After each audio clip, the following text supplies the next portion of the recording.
शून्यता और परिपूर्णता जीवन नाटक समय मंच सज्जा कहवा बाहुल्य समय ताले ताले आज नीलकंठेश्वर लोकोत्सव एमती एक मुहूर्त आसी पहुंची जो समय परिवर्तन में केतबेले ओडिशार मंत्री भाव में आसीन हो समग्र ओडिशार विकास और प्रगति को से प्राथमिकता देइचंती आउ केतबेले आज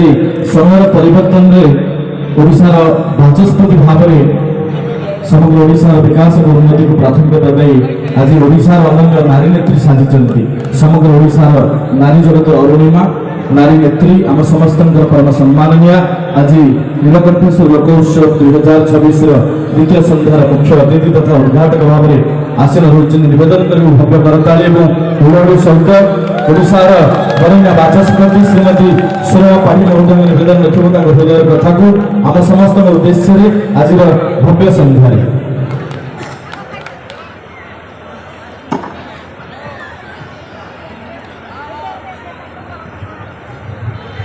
धन्यवाद देवी उपस्थापक श्रद्धेय श्रीकांत कुमार नायक और छोट भाई को आज नीलकंठेश्वर लोक उत्सव 2026 द्वितीय वार्षिक उत्सव एवं यह उत्सव द्वितीय दिवस ए दिवस मते आयोजक माने पिचुकली बणिक संघ तरफ सम किसी सदस्य बंधु मान जाइए एवं प्रकाश भाई परवर्ती परिस्थिति जाकरी मत आसवाई बाध्य करते एक प्रकार मुझुची बोधे मु न आसती जदि एभली एक भव्य कार्यक्रम को निश्चित भाव में मिस करी बहुत सुंदर कार्यक्रम होती केवल ओडिशा नुहे नव ओडिशा निर्माण में जहाँकर अवदान रही कहले अत्युक्ति हेब नहीं जितेबाला ओडिशा ओडिया गोटे भाषा नुहे एभली कथा कहुला जितेबाला उत्कल दीपिका ठार आरंभ कर उत्कल हितैषिणी विभिन्न मुद्रित पुस्तक को ब्रिटिश गोल टेबल बैठक उपस्थापन करार सेतबेले यही भक्तचरण दासों द्वारा रचित मथुरा मंगल पुस्तक ताकू प्रतिलिपि हिसाब से नहीं पहुँचा जा पारिथिला ये आम गर्व और गौरवर कथा यही भक्त माटी वीर माटी ये पिचुकली माटी को मु सम्मान जनाऊँ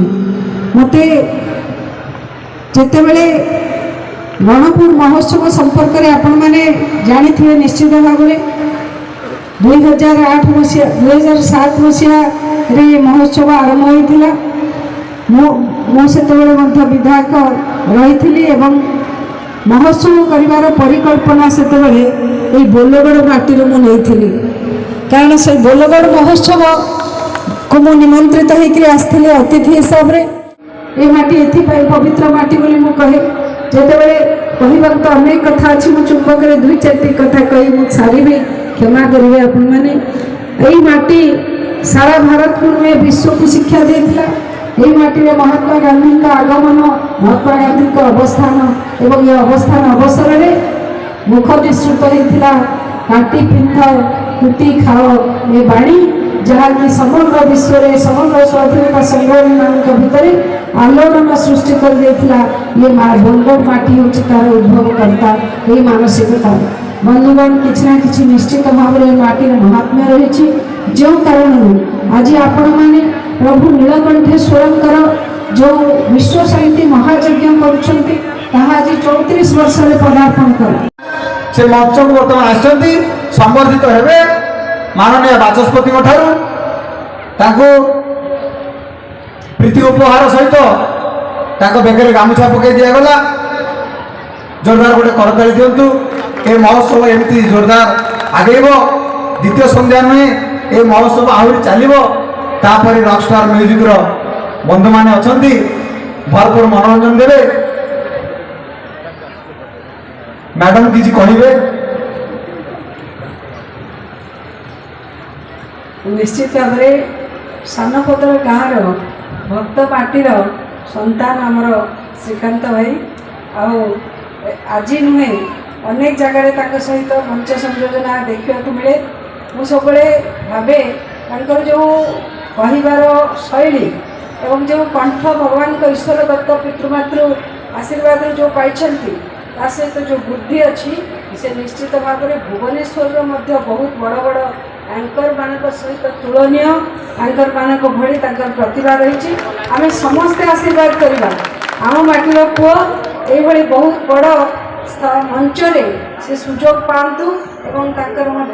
आम से सम्मान और गौरव आनी दिंतु आम माटी बहुत बहुत आशीर्वाद मोर निजर रहा समस्त आशीर्वाद श्रीकांत कामना शब्द शून्य आम कृतज्ञता अर्पण करने समस्त को